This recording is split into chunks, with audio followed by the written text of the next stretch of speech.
bisa paring pitulungan marang adikku Siloro Ireng.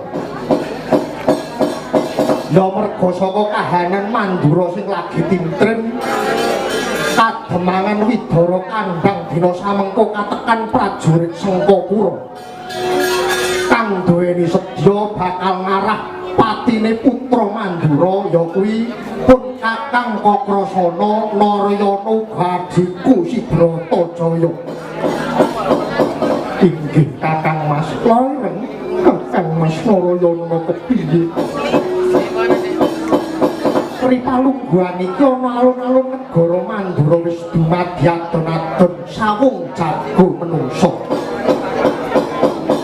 Nanging welingipun Kakang Siadya aja nyedak marang Blabar Kawat merga tontonan iki ora trep kanggo Bratajaya, Yayi. Nanging aku kepengin nonton adu jago Kakang. Siadi kena nonton nanging kowe ora kena nyatet.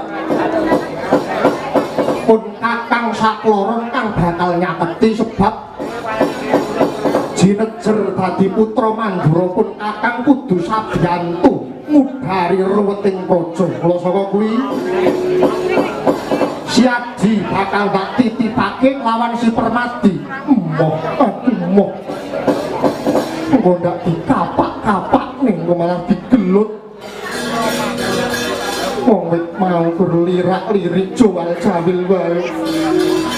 Sok-sok mripate ketal-ketil nyemoni aku.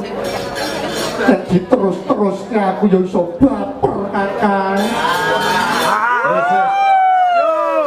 Ora kaya ngono kuwi Bratajaya.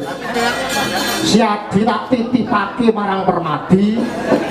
Pun Kakang bakal nyatet marang Blabar